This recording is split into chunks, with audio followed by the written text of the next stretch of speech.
Good afternoon, and thanks to all of you for being here today. It is really a great opportunity for me to give you a presentation of my work in such prestigious premises. And I would like to thank, before I get started, I would like to thank the people who made it possible. As Bo Helen indicated, we are here in Stockholm today because we are fostering the collaboration between IDRI Institute, where I'm working in Paris, and the Stockholm Environment Institute. And I would like to thank first the Stockholm Environment Institute for making this visit possible, Bo Helen in particular, but also the other people, Richard Lane and Clarice Siebert. I'd like to thank, of course, the Stockholm Resilience Center for offering me the opportunity to address you today, and in particular Louise Heard. And finally, I would also like to thank the people at the French Embassy who funded our work these days and who make this trip possible, and Guillaume Gaspercy and Aida Lagarde in particular should be thanked. Well, the topic I'm going to address today has made a few of the headlines in the press in recent months and years. And this is about what is often labeled as the phenomenon of climate refugees or climate migrants. And the purpose of my talk today will be to try and contrast the common assumptions and discourses that we hear about these kind of migrants and the empirical realities. And from this contrast, I will try and outline some policy directions for the future as the world is warming up. There might be a tendency to think that environmental migration is a new kind of migration. It is not. And throughout history, men have always migrated because of environmental reasons. The very reason why the first men settled in Europe is because they were looking for a more favorable environment. The picture you see on the screen is actually an engraving representing the Lisbon disaster in 1755. In 1755, as you know, Lisbon was completely destroyed by an earthquake, followed by a tsunami, followed by a fire.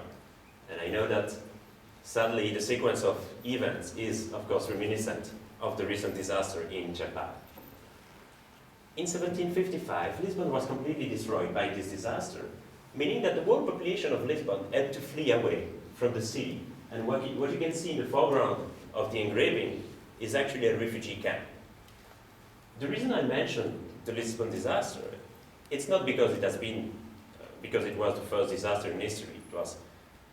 There were many other disasters before the Lisbon disaster, and there has been a few others after. But the Lisbon disaster is really the first one when the issues of displacement, vulnerability, resilience have been considered. This is the first disaster where there was a kind of real policy to manage displacees and to allow them to return to the city once the city was rebuilt.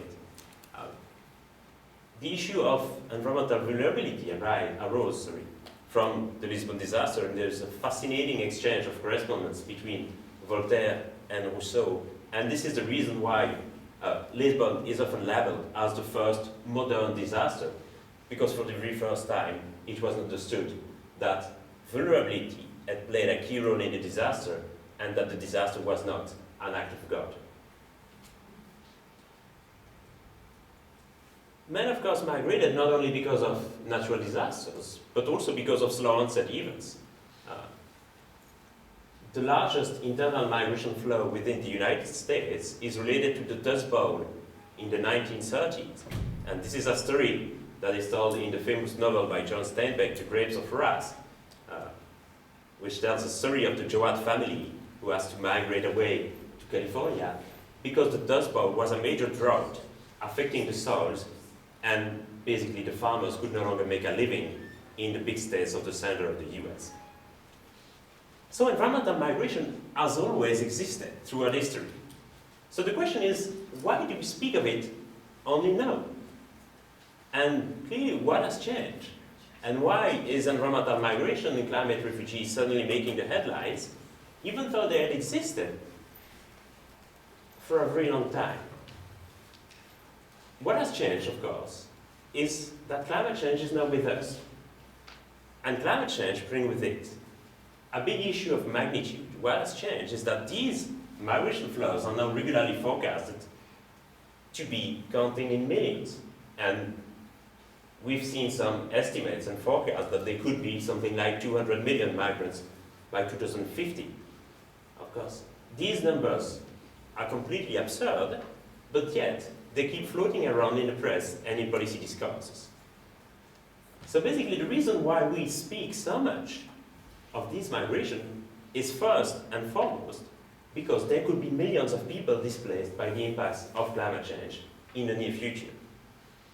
The second reason why we address this topic these days is because there is an issue of responsibility that has come up. And clearly, the countries that will be first and most affected by the impacts of climate change are located in the southern hemisphere, whereas the countries that are the most responsible for climate change are, of course, industrialized countries located in the north. So for the first time, there is an issue of responsibility that is shaped around this issue of migration, and there's the idea that these migration flows shouldn't be taken care of only by the countries where they happen, that is, developing countries. And finally, there is something fundamental that I would like to address today. There are discursive assumptions. That is that we assume that these migrants are somehow different from the other migrants that we know. And that all of a sudden has appeared a kind of new category of migration that would require new policy responses, new legal frameworks, and new instruments of policy making. And I think that we have a tendency to imagine and to conceptualize these migrants as different, as separated from global migration dynamics. And in my view, a key challenge will be actually to frame these migration within more global migration dynamics. And the reason why we see these migrants differently from the others is because they've become the human faces of climate change. They've become the living proofs that climate change was happening. And they've been used and instrumentalized as the first victims and the first witnesses of the reality of the impacts of climate change. If you're looking for a proof that climate change is happening, well, look no further. You have these people in the small island states who are forced to move away because their island is sinking. You have these people in Alaska who are forced to move to cities because the permafrost is melting. And clearly, through media stunts and political instrumentalizations, these people, and in particular those living in extreme regions of the world, have become what I would call canaries in the coal mine. That is that they've become the symbols of the people first and most affected by climate change. And they've been used as a reason that should prompt the states to act on climate change. The reason why we need to act on climate change, the reason why we need to reduce our emissions, is in the view of those who see these climate migrants as different from the other migrants. These migrants are the reason why we should act on climate change, and they've been used in the negotiation as a way to convince states that the impacts of climate change were real and that action was needed right now.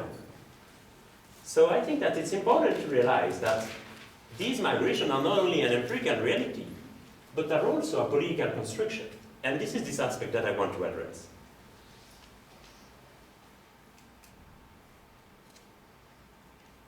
In the coal mines, when there were still coal mines in Europe, miners would use canaries to take with them in the mine so that they could alert them when a danger was coming.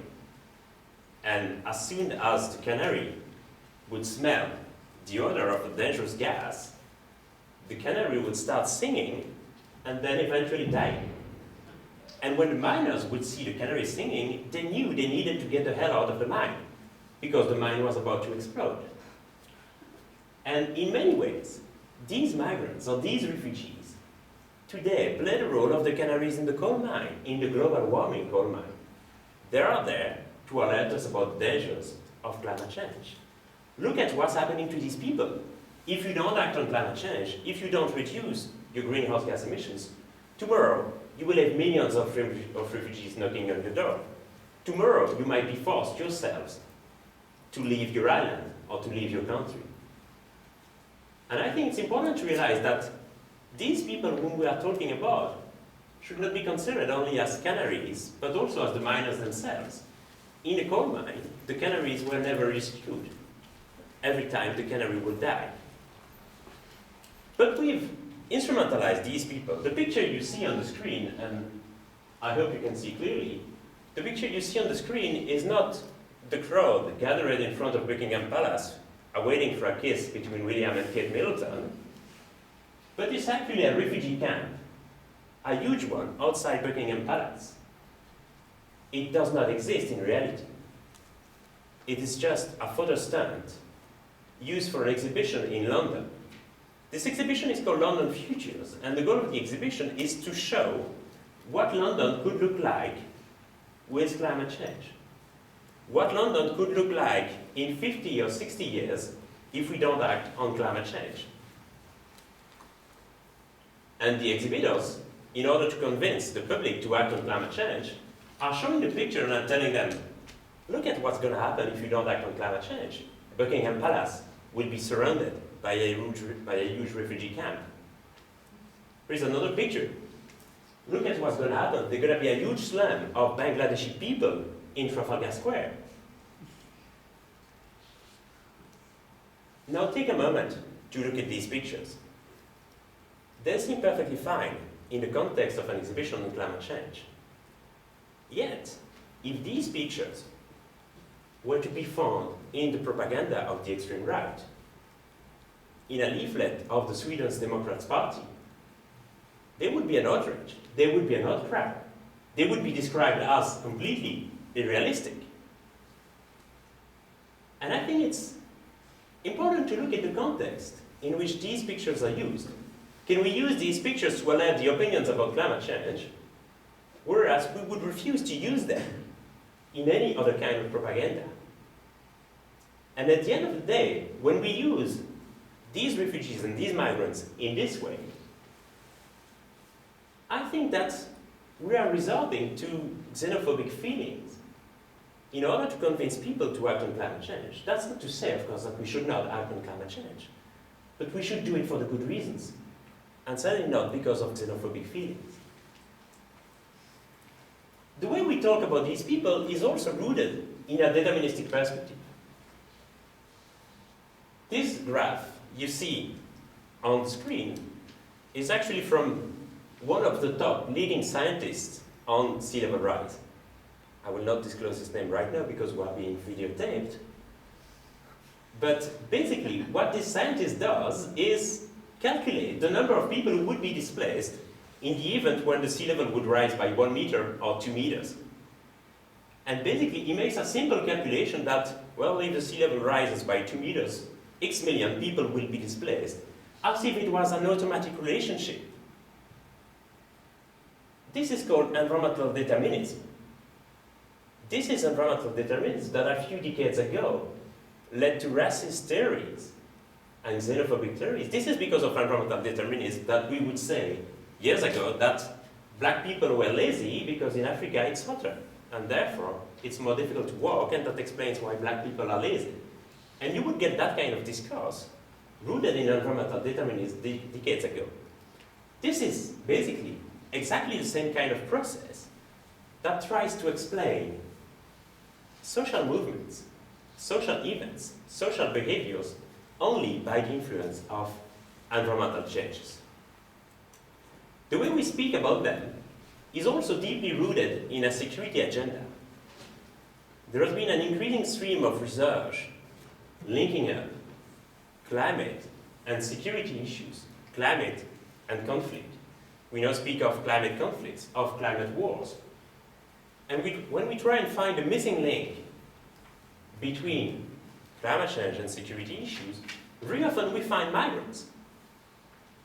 This is another map that was produced by the German Advisory Council on Climate Change. And basically, the map identifies the zones that are hotspots, the zones that are at risk of violent conflict in the future. And you will see that in most of these zones, well, the conflict is associated with refugee movement.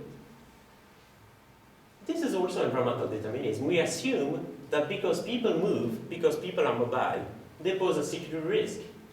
And we assume, in a way or another, that migrants represent a threat, represent a risk, represent a danger. Yet this is not what reality tells us. And very often these discourses and these assumptions have been constructed in the absence of a robust body of empirical study. When one looks at the reality of these migration worldwide, what do we see? We see that most of the people on the move within their country and very often move on very short distances. Yet we often imagine that these people will be knocking on our door, will be invading Europe in the near future. It's important to realize that people often move on very short distances. They're not looking to leave their country, they just want to be safe. They just want to find safer grounds. That also means that the economic burden, the cost of this migration, right now lies completely on the shoulders of the countries most affected, that is, on developing countries. Reality also tells us that environmental migrants do not move separately from other migrants and that different migration drivers are mixed with each other. The environment is not something that you can separate from a socio-economic context. And people hardly move for one single reason. So most often, these drivers are mixed with other socio-economic drivers, which makes the identification of a specific category of environmental migrants extremely difficult. What is important to understand, though, is that environmental factors represent an additional constraint to migrate. That is, a lot of people migrating partly or completely because of environmental reasons are forced to do so. And we see clearly an increase of forced migration. That means that a lot of the people migrating because of environmental reasons don't have the choice in the moment of their migration, don't have a choice in the conditions of their migrations, and sometimes don't even have a choice in the destination of their migration. The choice is considerably reduced when people are faced with degrading environmental conditions. Reality also tells us that migration does not necessarily increase when the environmental situation gets worse. This is something that has been observed, for example, during the major droughts that affected Sahel in the 80s and 90s. The people that are most affected by droughts, for example, are farmers and pastoralists. That is, people whose livelihood, whose income depend automatically on environmental conditions. So of course, when environmental conditions get worse, the income also seriously decreases. And that means that the few resources that are left at the peak of the drought cannot be used to migrate, but must be used to feed the kids. Migration is expensive. Moving, even on very short distances, requires considerable resources. And when these resources are scarce, they are used primarily to satisfy the primary needs of the household. That means that very often for the poorest people, for the people whose livelihood depend directly on the environment, migration often becomes a luxury during environmental crisis. Migration is often a luxury that people cannot afford during the crisis. People can move before the crisis in anticipation of it, or they can move after the crisis, preparing for the next one. But very often during the crisis, they will simply not have enough money to afford to migrate. We also tend to think that people migrate because they have not been able to adapt to changing conditions. We think that what prompts people to move away is that when they haven't been able to develop robust adaptation strategies. So we think that migration is the sign that people cannot cope with climate impacts or with environmental degradations. Yet, very often people migrate precisely in order to cope with these impacts.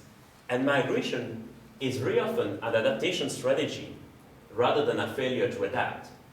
When people are faced with environmental degradation, sometimes they have a range of different possible adaptation strategies. They have a kind of portfolio. They can change habitat, they can change location, they can change jobs. Sometimes they will choose to move simply in order not to make other choices. And finally, I think that the most striking thing that reality tells us is that the people who are the most vulnerable are often unable to migrate. Let me take the example of the Hurricane Katrina to show you the importance of this. In late August 2005, 48 hours before Hurricane Katrina struck the Gulf Coast, the mayor of New Orleans, Ray Nagin, ordered a mandatory evacuation issue for the whole population. Pretty much everyone evacuated. Pretty much, that is, 85% of the population. That is considered as a remarkable achievement to get 85% of the population outside of the city within a delay of 48 hours. The problem is, of course, that 15% of the population remain in the city. That's 60,000 people. These 60,000 people were stuck under 3 meters of water with no food, no electricity, no supplies, no help, no medicine, no whatsoever. They were left like that for 4 days and 4 nights. You've seen them on TV. They were all black and poor. And in New Orleans, being black and being poor often means the same thing. These people were later gathered in the football stadium and in the convention center, and then they were spread all around the US. These people went to go through this ordeal, through these horrendous conditions. The reason why they didn't leave the city as the others is simply because they could not afford to go. Hoteliers in Louisiana are very used to evacuation. Evacuation happens pretty much every year at the hurricane season. Hoteliers know that. And they know that they can increase their prices at the time of the evacuation season because everyone will be looking for a hotel room. So at the time of the evacuation in 2005, it was impossible to find a hotel room, even a room in a crappy motel, for less than $200 a night. And when you're a family of 2 adults and 2 kids, and when you need to evacuate for 3 days and 3 nights, you need to afford 2 hotel rooms at $200 multiplied by 3, add a few $100s for fuel, for food and other supplies, and the cost of the evacuation represents $1,500. $1,500 for the poorest families, that's the equivalent of 2 months of income. So when you make the maths, when you make the rational reasoning, well, most of these families decided that they could not evacuate because they could not afford it, because it was just too expensive, because the risk wasn't sure. Nobody could be sure that the city would be completely destroyed. So the reason why these 60,000 people did not leave the city is often simply because they didn't have enough money, because they didn't have enough resources as to evacuate. Despite what reality tells us, I think we continue to see things in a poor light. When we look at the policy options that could help us address this phenomenon, these migration flows, we tend to focus only on issues of legal protection. Of course, it's important that these people are legally protected, and when the big, large conventions on migration and refugees were designed in the 1950s, of course, the negotiators couldn't think that one day people would be displaced because of climate change. But we tend to forget that it is also a challenge of governance. It is also a challenge of equity and justice and of managing this migration on the international level, and that legal protection is important, but will not solve the problem completely. We also tend to focus exclusively on climate change. I will not be the one saying that climate change is not important.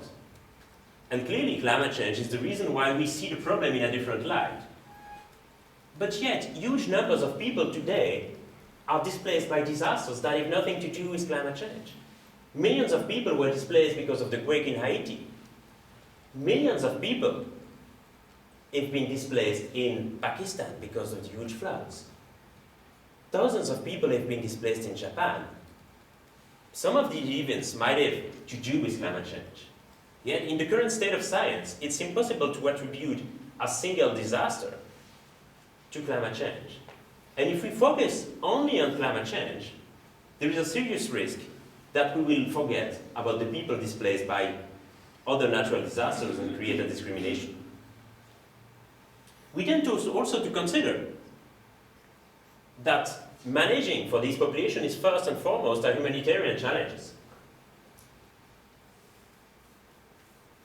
I think it's important to see that in the long run, it's also an issue of adaptation and development. Most of the time, it's not just a matter of emergency relief. It's not just a matter of providing blankets and medicines and temporary shelters.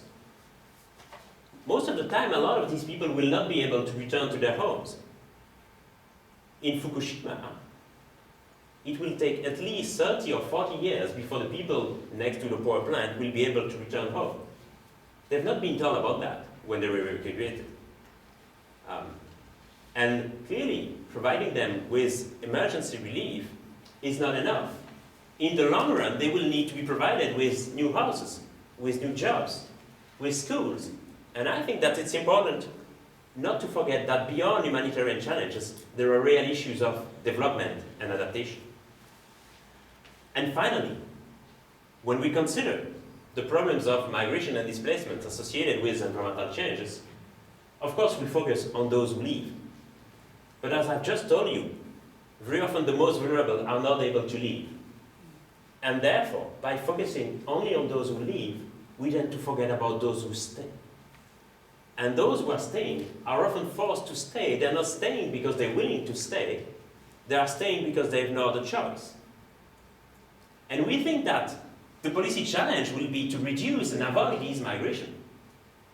On many occasions, the challenge will be to foster this migration, to encourage people to move, to facilitate their migration and to allow them to move and relocate to a safer place so that they can have better, more sustainable livelihood, so that their life, their health, and their possessions are not directly at risk of climate impacts and other environmental dangers.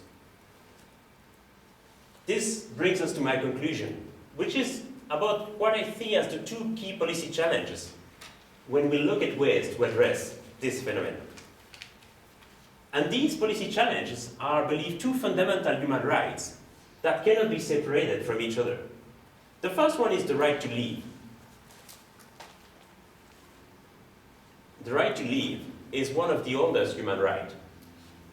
It was created in 1648, in the aftermath of the Peace of Westphalia. The Peace of Westphalia recognized that national sovereignty was the key overarching principle of international relations. But it also says, if you don't agree with your sovereign, you can leave your country.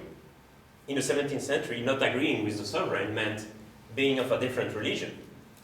And when the Huguenots fled France, they were in a way the very first refugee. And the challenge for them was not to get a place to stay in the Netherlands or in Germany or in the UK where they were most unwelcome. The challenge for them was to leave France. Would they be allowed to leave France?